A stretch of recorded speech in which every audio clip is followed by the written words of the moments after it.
Okay, good evening, friends. So far, we have completed 3 classes, and today, tomorrow, and day after, we have 3 more classes. And just to recapitulate whatever we learned in the past 3 days or in the 3 classes, as you know, we discussed about meaning of plant disease management and what are diseases and what are the important diseases caused by various organisms on economically important crops. So we confined ourselves to the staple food crops such as rice, wheat, jowar, maize, pearl millet, and cash crops such as cotton. And we also discussed about the diseases on the other food orchards or fruit orchards such as citrus canker on citrus. We also discussed about diseases on other important pulses such as uh, groundnut, and also the diseases on sugarcane, and also on cucumbers, even diseases occurring on grapes, and even on brinjal, etc., etc. So in that we discussed about the meaning of pathogen and what is the meaning of a host and the host and parasite relationship, and what are the different pathogens are the disease causing organisms that cause a lot of loss to our economically important plants, starting from uh, fungi. Fungi or fungi, what we call, they cause a lot of damage when compared to other organisms. The loss caused by the fungi is uh, much more. So we discussed about various diseases caused by fungi on all the just mentioned important crops. And we also discussed about the diseases caused by bacteria, and diseases caused by viruses, diseases caused by mycoplasma. So these were here. What do you find? You find the disease causing organism. Generally, diseases caused by fungi, bacteria, viruses, mycoplasma. They are called diseases. Here you find a pathogen or disease causing organism. And this is one group.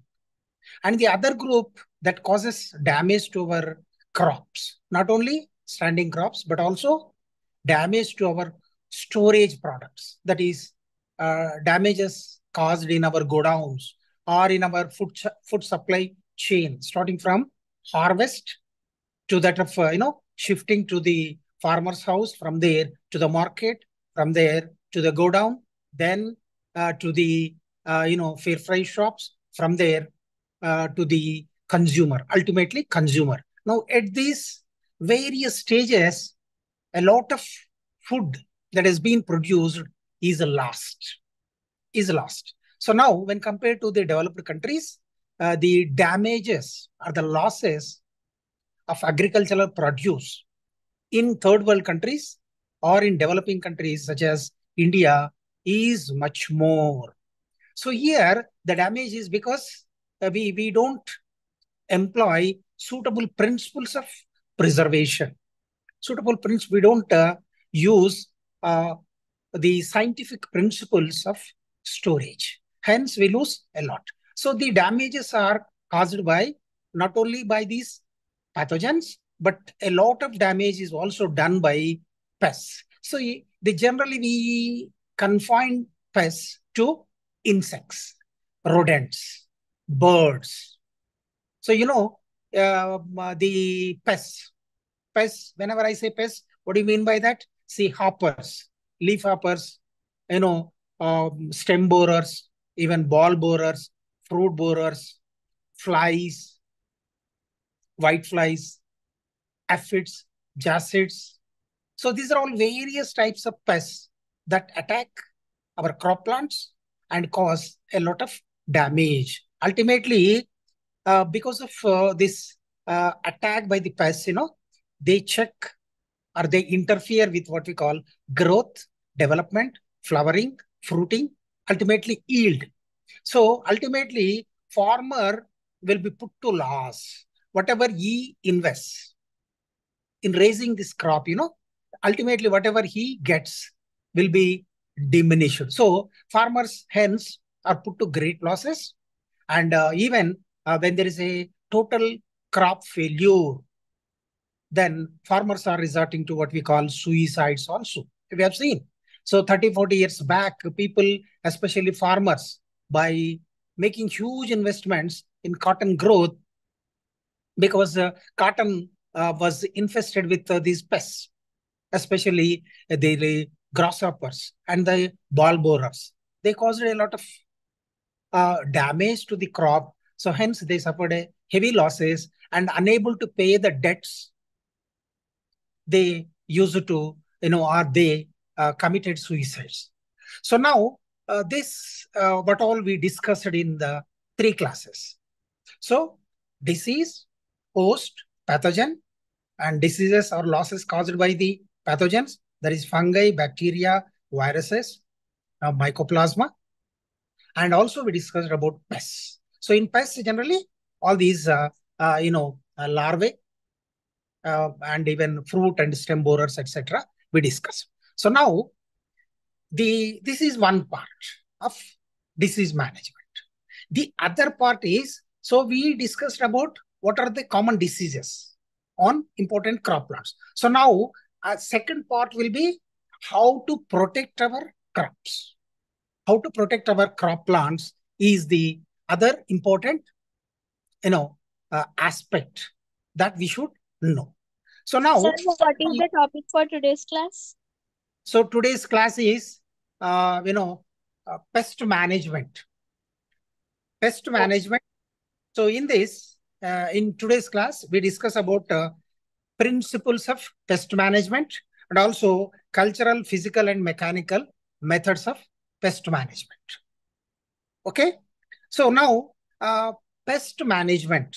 So whenever I say pest management, so here management of diseases caused by pathogens and also losses caused by pests. These two put together, we call pest management. So this is a new concept, of course. Of course, it is new for us. But this pest management or the pest concept was first put forth by, Wedger in America. In 1929, he put forth the pest management. And later on, it was Geyer and Clark, Dyer and Clark. In 1961, they proposed certain important principles and also they classified the uh, pest management techniques. So there are two important, pest management techniques. One is what we call how to avoid, that is prophylaxis. And that means how to avoid the onset or infection of the pest. That is one. So instead of taking all precautions, even the crops may suffer. So then the second part comes what we call curative. One is preventive, the other the curative. These two are important aspects of pest management. So now this pest management, you know, already I told you. So losses caused by the various disease-causing organisms and pests. So now, this disease. So the important thing you have to learn. So generally, what I do is I'll take our COVID or our general precautions that you and me take to keep our health. So generally, what we do, so generally, prophylaxis are preventive measures. Say, what we do to keep our health or to keep ourselves in fit, what we do, we go for, you know, uh, taking food which is rich in all nutrients or what we call a balanced diet. And we are supposed to do what we call exercise. We are supposed to get exposed to sunlight. We supposed to take at least 7 or 8 hours of sleep. So if you do all these things, generally you can keep yourself fit. You can live, you can extend your longevity. So here also in pest management, here what we do here, the prophylactic or preventive measures is you see that your crop or your field is protected from the onslaught, or you see that the pathogen does not attack your field. Preventive measures. So in spite of taking, you see, you and me, you take so many precautions. See, we have during COVID times, we have seen we followed, we never used to go out and without a mask, and generally we used to wash our hands using soap, etc. We never used to attend functions, we never used to allow other people's, and we used to visit even our friends and relatives. This is what, expecting that we may get contaminated with COVID virus. So this is what we call preventive measures. Of course, in spite of taking all these things, you and me, some people have already suffered with COVID. So once you get infected with COVID, then what we have to do? You have to go for curative measures, therapeutic measures. That is, when we get attacked, that means we got diseased, we got infected. So then our role will be what kind of measures we have to take? You have to see that the viral load in your body gets diminished. It comes under control. Ultimately, your viruses get eliminated from your body so that you can regain your health. So is the principle of this concept of pest management as far as crops is concerned.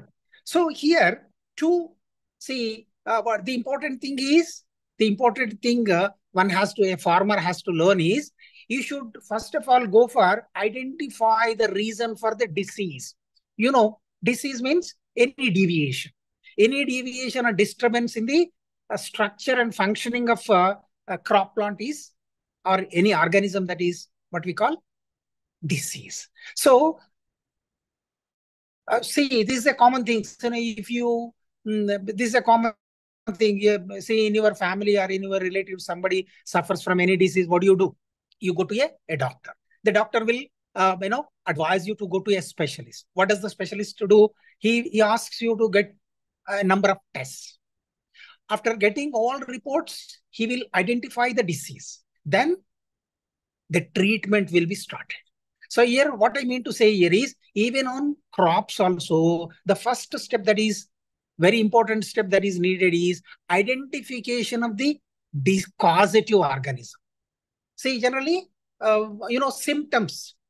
The diseased plant shows symptoms. Based on the symptoms, based on your experience, based on your knowledge, then you will come to a conclusion. Or you take the diseased part to your nearby, agricultural scientists, or your, agriculture university, other people, or experienced people in your village. Then you go to these agromedicine shop. There you will buy these insecticides or pesticides and other materials. So the important thing that is needed here is identification of the disease or the causative organism for that particular disease. So here, this is what we call, there is a triangle, what we call the host, the pathogen, and the environment. These three make what we call disease triangle. So the best way is to check or break this triangle. If you break this triangle, means you see that pathogen does not attack your host, your crop, or you try to change the environment. So either by avoiding the entry of the pathogen, or by strengthening your host, or changing the environment, you can check the spread of the disease. Thereby you can check the loss. So this is a disease triangle. So after identifying the disease, so our aim is to break this triangle. So now people, especially these Wedgell and others, and I told you Gare and Clark, they classified. They classified the principles of pest management. So in this principle, this is a very, very important question for you, essay time. Give the fundamental principles of disease or pest management. So what is pest management? Write briefly about various fundamental principles of pest management. So there are 6 important principles or the concepts, what we call. Concepts are the principles of pest management. There are 6. One is avoidance, exclusion, eradication, protection, immunization, and therapy. These are the 6 important principles. You have to by heart them. So avoidance, exclusion, eradication, protection, immunization, and therapy. So by at glance, you will understand something. See, avoidance means, what do you mean by avoidance? Avoidance is avoiding the entry of the pathogen into your field, or protecting your cropland or orchard tree from the onslaught of, from the infection by a pathogen. Avoiding, as the name tells you, avoidance. Then the second one is, I'll tell you in detail. So second point is exclusion. Exclusion is, see that, take all precautions that the pathogen does not enter your field. Quarantine. See, quarantine, inspection, certification, and seed treatment.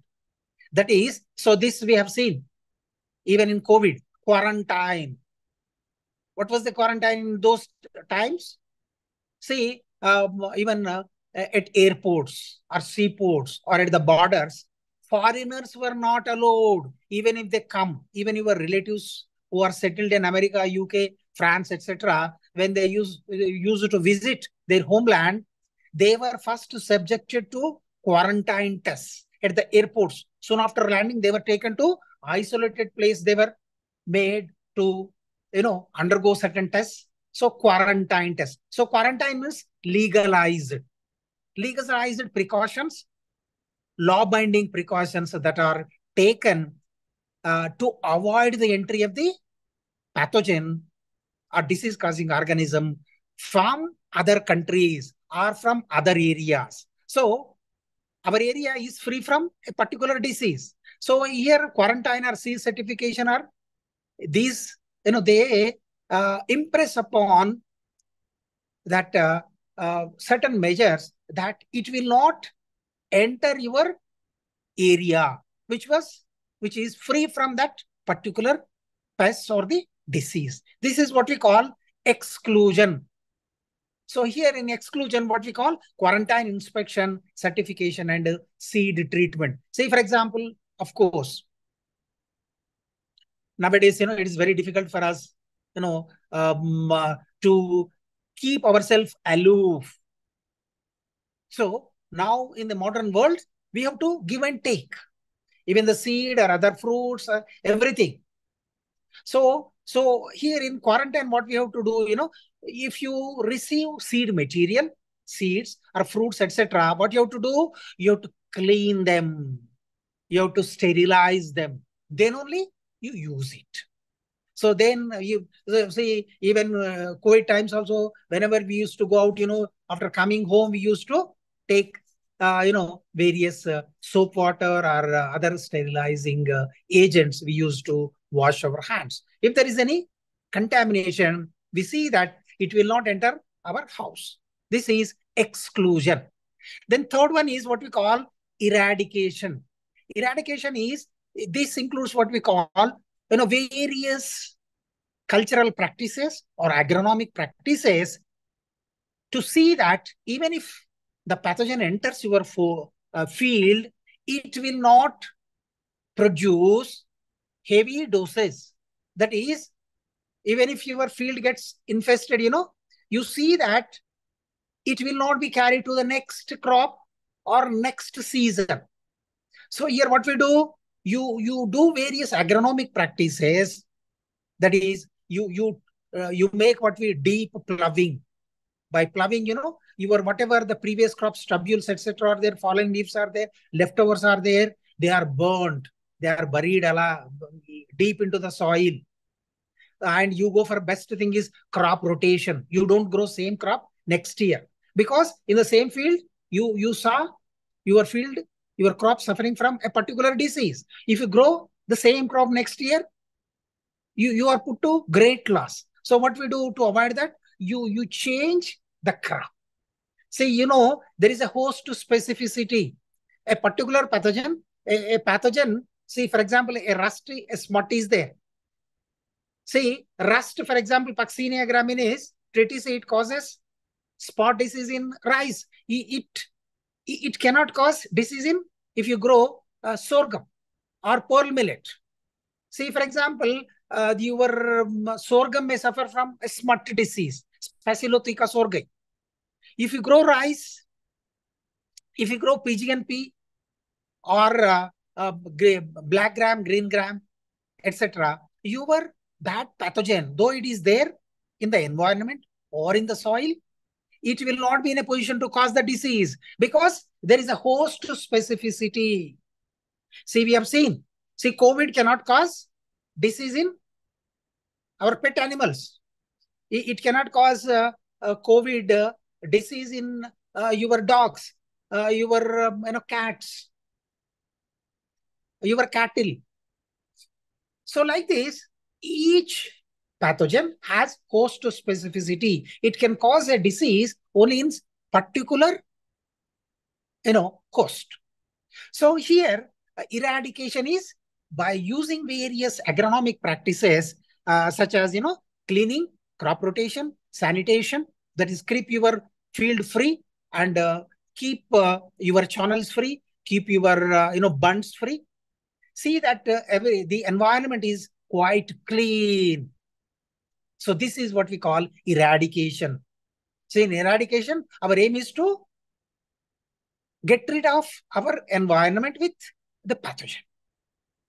Then the next point is protection. Protection. See, for example, I'll tell you protection. For example, we suffer from, the common thing is, for example, malaria parasite, plasmodium, malaria. So human beings are primary host, and mosquito is a secondary host.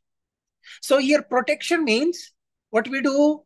There are two or three important things. So protection is, you see, we try to lessen the population of mosquitoes in our house. We use mosquito mats. We have mosquito nets, and nowadays we have certain protective materials are available. So for example, Odomos, certain creams are there. So you are advised to rub those creams on your body, so that even if the insect or your mosquito visits, it gets repelled. This is what we call protection. So protection is one, and this, by using chemicals, etc., we can protect your crop by spraying certain insecticides, pesticides, etc. If the disease is there in your field, so you take more precautions. In spite of that, even if your crop gets infested with a particular disease, you, by using various chemicals, you check that. You check your crop. You protect your crop. This is what you call protection. Then the other is immunization. What do you mean by immunization? This is also very thing. What we have done, immunization in COVID times, we took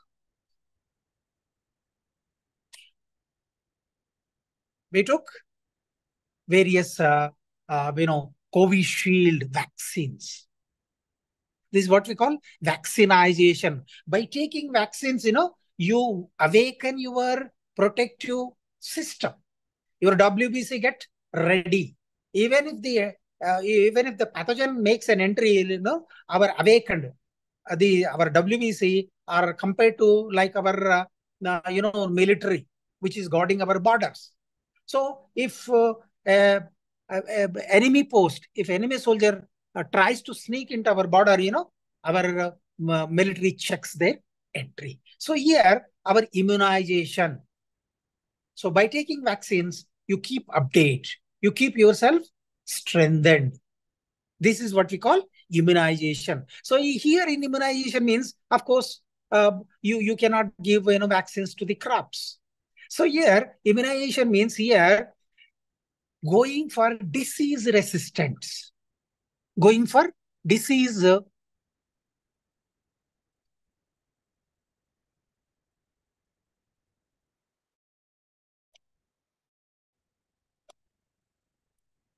So here immunization, here you check.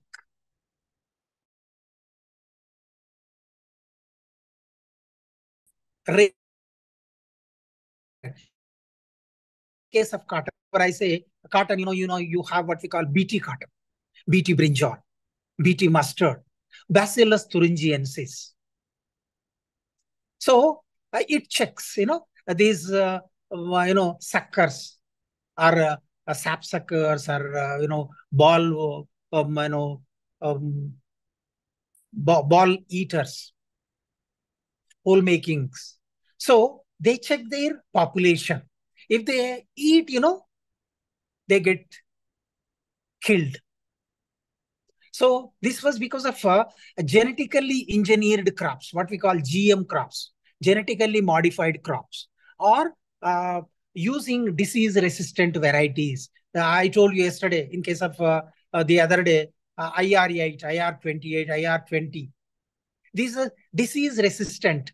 Aruna, for example, in case of castor. So Jaya, Padma, Kakatiya. These are some of the disease-resistant varieties. So these resistant, if you go for disease-resistant varieties, even if there is a by chance your pathogen enters your field, it will not be in a position to cause damage to your crop. And the final one is the therapy. So in spite of taking all precautions, if your field, your crop suffers from a disease, then last result will be going for therapy. Therapy means spraying, chemotherapy or thermotherapy, wherein you spray certain insecticides and pesticide. Those you protect your crop. So this is briefly what are various principles of pest management. So first one is avoidance. I told you avoidance. Here you see that the pathogen does not make an entry into your field. So here, for doing this, what you do, you select your field away from an area which has the infestation of the pathogen. Okay, so then you change the timing. So changing of the timing is also very, very important. You change the time. Go for early sowing. Go for early, harvesting. And the other is, for example, checking the population of various carriers or the vectors. We have seen, Tungro virus, etc. We have seen, or in case of TMV, in viral diseases, the spreaders are mostly the vectors, the sap suckers. So here, by checking the population of insects, you can protect your field. So this has been done, for example, in case of anthracnose disease and also in potatoes, aphids and vectors, etc. If you check their population, you will be in a position to protecting your crop. You go for early sowing.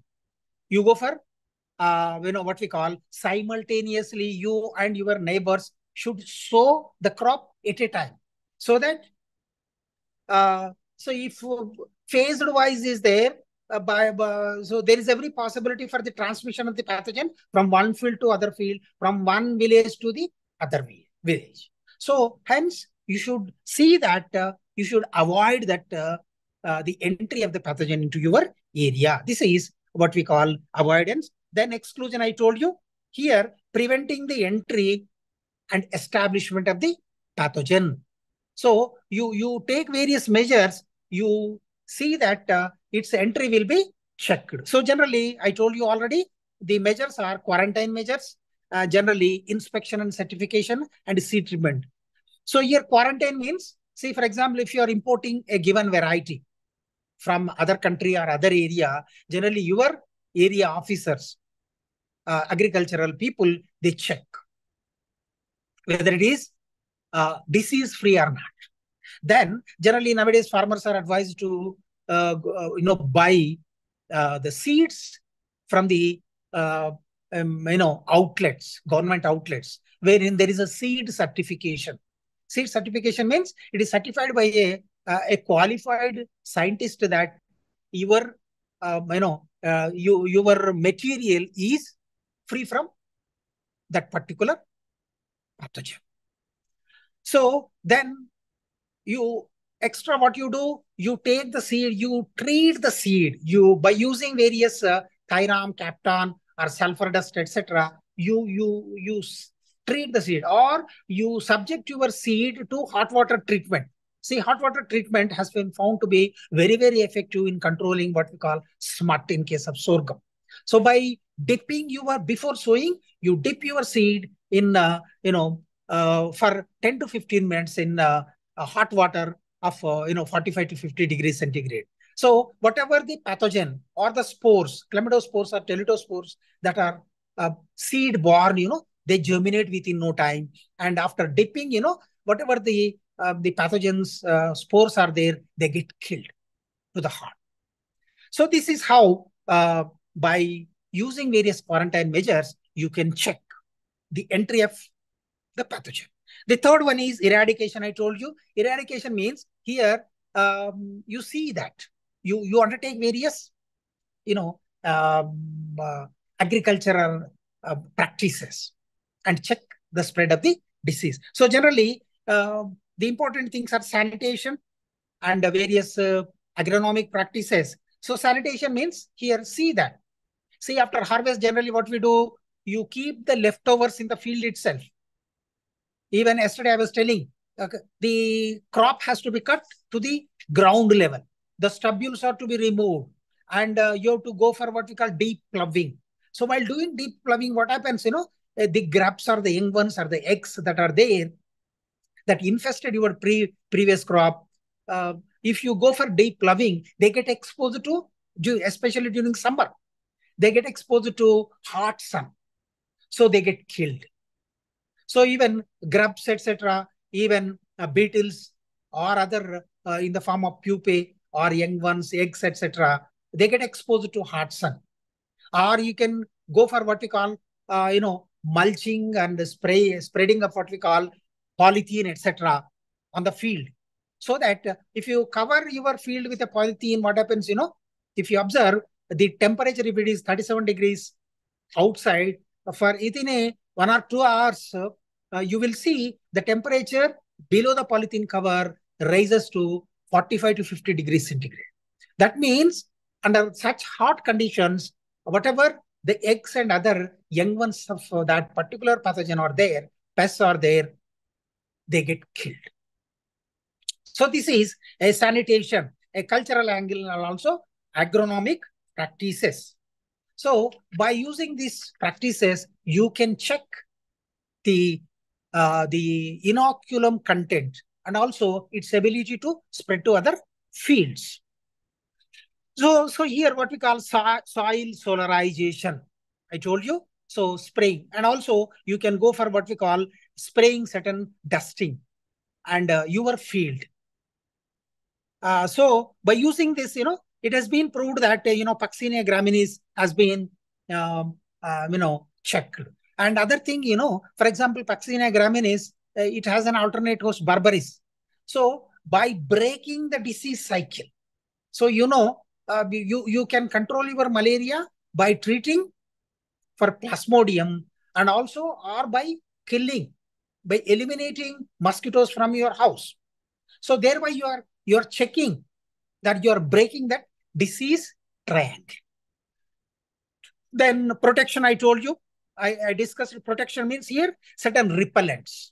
Certain repellents are there. Certain repellents are certain strips, certain sticky strips are erected in your field. Certain fires will be blown during the evening times. So the flies get attracted to that.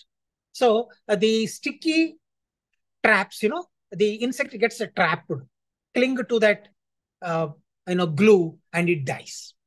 When fire is there, and the insects or the adult ones get attracted to that fire and they get killed. So this is how protection, and protection in terms of what we call even by mechanical barriers is also done. Say instead of growing only one crop, same crop, you can raise other crops which are not susceptible to your. Say for example, if you are raising, say for example, rice. So on the borders, you grow what we call sorghum, or your cowpea, or your PGNP, etc., or pearl millet. So as there are different crops, the pathogen load gets diminished. Even the pests, they think that they go and lay their eggs on the non-susceptible host. So they fail to hatch into young ones. Even they hatch, they cannot feed because of host to specificity. Your crop gets protected. Then, of course, immunization, I told you, or disease resistance, and a good number of resistant varieties are nowadays available for rust, smuts, powdery mildews, downy mildews, even in case of potato and other tuber crops also, a number of disease resistant varieties are available. So go for the disease resistant varieties so that your cost input for raising that crop gets diminished. And the last one is, of course, therapy. Therapy, I told you, in spite of taking all these precautions, if your crop suffers, then the last result will be treating that disease. Treating the disease is what we call therapy. In therapy, generally, we go for what we call chemotherapy and what we call thermotherapy. Chemotherapy is spraying certain insecticides, pesticides, sulfur, or phosphorus containing insecticide, pesticides are sprayed. And the thermocontroller here is you increase, hot water or hot air is blown. Of course, this is difficult in case of a big field, but in your greenhouses, you can you can check, you can raise this temperature in your limited area. But if it is a field, then I told you by spreading polythene covers, you can raise the temperature of the soil. Thereby, you can check the proliferation of these disease-causing organisms. So these are important principles of disease management. So disease management, there are 6 important steps are there you have to remember. One is avoidance. The second one is exclusion. Third is eradication. Then protection, immunization, and therapy. So this is the principles of pest management. So then we move to in detail, what are the various practices. What are the various practices generally? Say same one, whatever the 6 things we have read just now, they will be dealt in detail from here onwards. So here, say for example, I told you already the preventive measures, and the other is the curative measures. In all pest management, the techniques are primarily classified into preventive measures, and second one is the curative measures. I told you preventive means here you see that you check the entry of the pathogen into your field. That is preventive. Then second one is, even after taking so many precautions, if the pathogen makes an entry into your field, then it causes disease, then you identify the disease causing organism by taking the help of elders or the scientists. Then you go for checking the spread of that disease. That is curative. So here, in all, there are 7 important, these measures. There are 7 important measures are there. So they are what we call cultural methods, the mechanical methods, physical methods, regulatory methods, genetic methods, immunity methods, chemical methods, and the last one is the biological method. Or simply speaking, physical, mechanical, biological, genetical, and the last one is what we call chemical. So you go for spraying of insecticide and pesticides as a last resort because keep your environment in mind. You may be protecting your crop, but you are spoiling the entire environment. So now because of the illiteracy, ignorance of the farmers, what they are doing, they are giving, they are using too much fertilizers, chemical fertilizers, and also using too many, pesticides and insecticides. Thereby, they are protecting their crops, but they are damaging the environment. The air gets damaged, your water gets damaged, your soil gets damaged, your produce gets damaged, or your pollution. It leads to your air pollution, your water pollution, your soil pollution. So hence, in protective measures, go for chemical protection as a last resort. First of all, what you have to do? Non-chemical measures. Non-chemical measures include, cultural methods, physical methods, mechanical methods, then biological methods, genetical methods, and the final one is chemical method. So we will discuss in today's class cultural method, physical method, and mechanical methods. So whatever I told you is just now, just a kind of repetition. That's all. If you understand the principles of those 6 principles, that I think you can write any question on pest management. Same thing, just so in detail, a bit detail. So here we discuss about the cultural methods. I'll tell you what are the cultural methods. We also discuss about mechanical methods, physical methods, and uh, cultural, physical methods, and also, if for time permits, we will also discuss, cultural, physical, mechanical. So first of all, let us begin with cultural methods. So whenever I say cultural methods, keep one thing in mind. Cultural methods are nothing but agronomic practices. Cultural methods means agronomic practices. What are the various agronomic practices that a farmer takes, knowingly or unknowingly for the last so many years after, human beings started cultivation, they know this practice. So cultural methods or agronomic methods are various cultural. So here, plowing by using, plows, country plow or mechanized plow by using blade harrows, etc. You make your soil fit for cultivation. So in doing so, what you are doing, you are removing the stubules of the leftovers of the previous crop. So thereby, if eggs or caterpillars or pupa or, these pathogens, maybe a fungus, bacteria, viruses are there, you see that by doing ploughing, deep ploughing, and by using blade harrow, etc., by going for what we call intercultivation.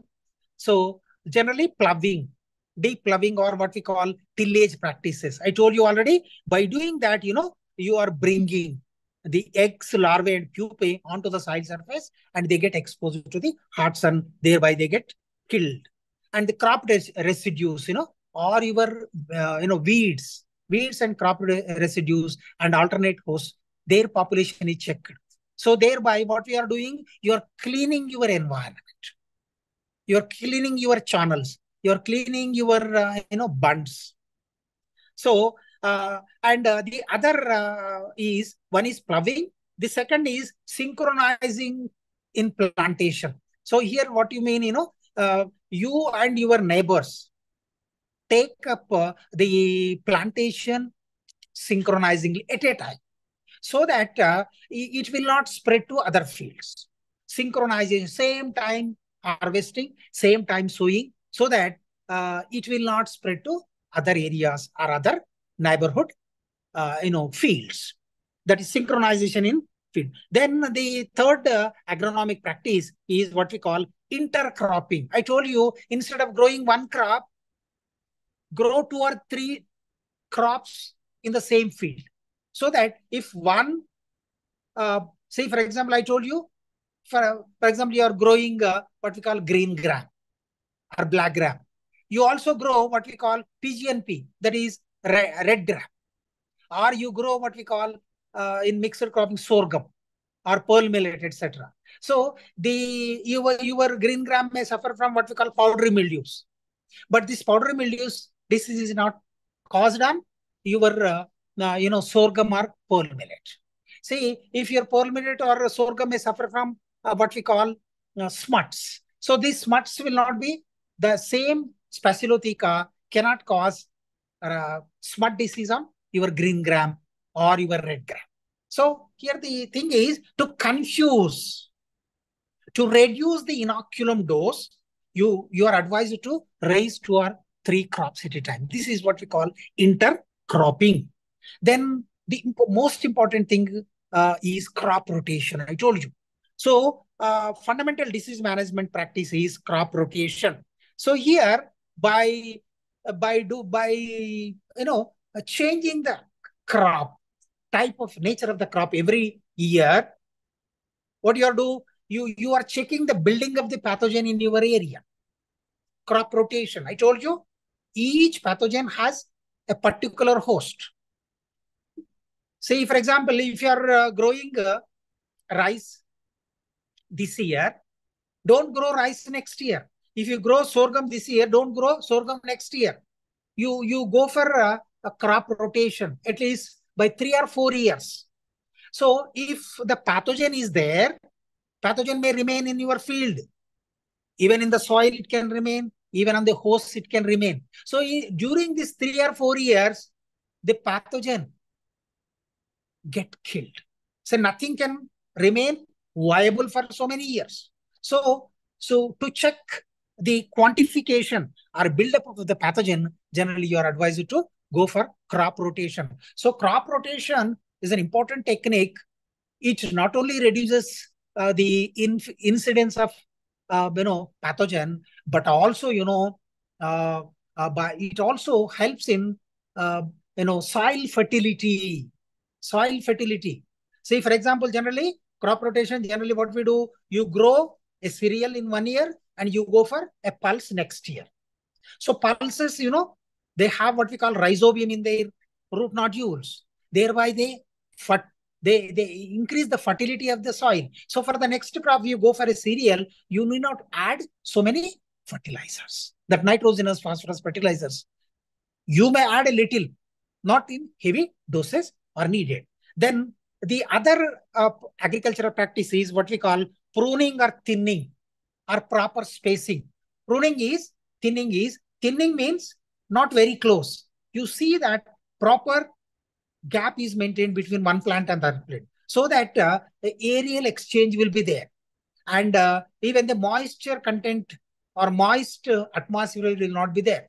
So if too much moisture is there, if close packing is there, if one plant gets disease, there is every possibility for the spreading of the disease. So proper spacing has to be there. And for this, thinning has to be done. Thinning. So plucking out, pulling out the closely placed seedlings.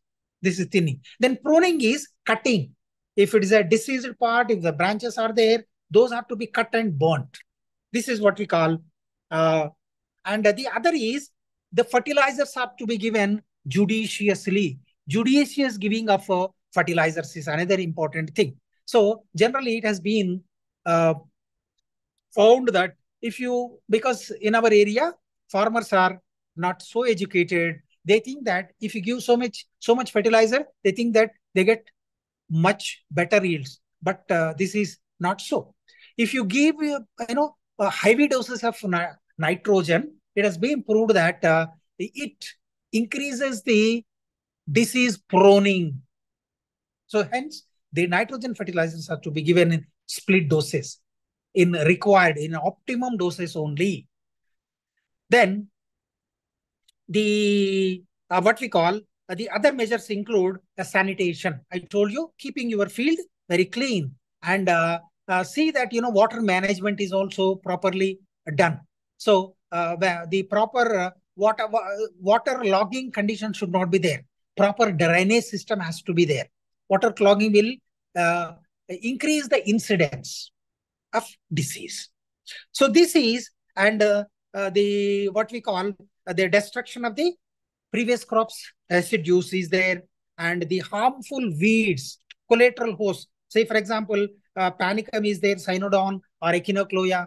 Certain grasses are there, which are very common in the vicinity of your rice crops. They have to be eliminated because the pathogen will survive. You harvest your crops. You don't harvest or you don't cut your grasses. So the pathogen may survive over winter or over summer on the collateral host. If you go for next year, whatever the pathogen that is there on the collateral host becomes the inoculum for the fresh incidence of the disease. This is what we call the cultural. Cultural means agricultural practices. The second one is mechanical. The mechanical measures means here, in mechanical measure, generally we do what we call mechanically. You pull hand, by using your hand, what we do, you remove the weeds. Weeds will be removed, and generally you erect barriers. And the most important thing is erecting traps. I told you, traps, the sticky substances. So sticky papers are kept at various places so that the flies will come and get stick to those traps. And fire traps will be there. Fire also acts as a trap. And so generally aphids and thrips, generally they get attracted. Even nowadays, certain chemical traps are available. They attract by emitting certain smells. They attract the insects, and once they come, they get cling to this, and they cannot escape. Thereafter, they get killed. So here, and other thing, generally by growing other different crops. See, for example, your rice stem is hollow. So in that area, if you grow solid stem jowar-like things, so the grubs or the caterpillars, yesterday we learned, dead heart. They damage the central part of the rice stem. So, but if the same caterpillar enters into solid stemmed plants such as sorghum or pearl millet or sugarcane, they cannot lay their eggs. So this is how to confuse them. Go for mixed cropping or multiple various crops at a time. So, and then not only that, certain protective antagonistic are to be raised. Say, for example, this you might have seen, generally it's a practice in, what we call mirchi areas. Generally, you will see a marigold, banti, what we call. Marigold is grown, and generally asparagus is grown, and they act as repellent. They act as repellents, and also they secrete certain kinds of, exudes, and nematode population will be checked. Especially the nematodes damage, tobacco, etc. In those areas, if you grow asparagus, they are antagonistic crops, which are inimical to the nematodes. So asparagus and marigold can be grown along with the susceptible crops so that you can protect them. Then physical, last one is the physical. Physical means you raise the temperature. Generally, I told you already, by spraying certain mulches in the form of plastic sheets. If you spread on the moist soil, within 3 or 4 hours, the temperature of the soil gets increased double. So it reaches 50 or 55 degrees centigrade under high temperature. Whatever the eggs, whatever the pupa, whatever the caterpillars of the disease causing organism or pests are there, they get killed. So this is a physical method. So application of the heat in some areas, for example, if it is a, your greenhouse, you can also pour what we call hot water, or hot air blower can be used, so that you can check the population of fungi, bacteria, nematodes, etc. You can check them. And the other thing is soil solarization. Soil solarization is here, generally spreading of this, and also going for, plowing during hot summer days. Thereby, you can bring whatever, not only the underground soil onto the top, and also whatever the, disease causing or pests, eggs, larvae, etc. are there. They are brought onto the sun, or top soil, and they get exposed to hot sun, they get killed. And the other is exposing your after harvest, etc. Also, the seed has to be properly, it has to be exposed. Drying has to be done. Unless if you do not do dry properly, if you sack them, there is every possibility for, because of if heavy dampness is there, if water content or moisture content is more, if you do not properly dry your produce, agricultural produce, there is every possibility for infestation by the fungi, etc. So to avoid this, what we have to do, you dry your harvest under hot sun. Then after, when the moisture content is around 6 to 7%, then only you clean the produce, and then you sack them, or you store them, or you move them to the godowns, etc. And generally, you can by energy or light traps. Uh, Again, so by erecting night flying traps or fly traps, certain nets are there. Nets, they get enter into the net, and they will not be able to come out. And also by nocturnal moths, light traps, bugs, cutworms, etc. They can be trapped by raising what we call, night fires, if you make, or by erecting certain sticky, traps, etc. You can check their population. So this is briefly about what we call, we learned about the what are the important principles of pest management. And in the principles of pest management, we discussed about three important, strategies. One is physical, we have seen. One is cultural, we have seen. The other we have seen what we call mechanical. So in tomorrow's class, we will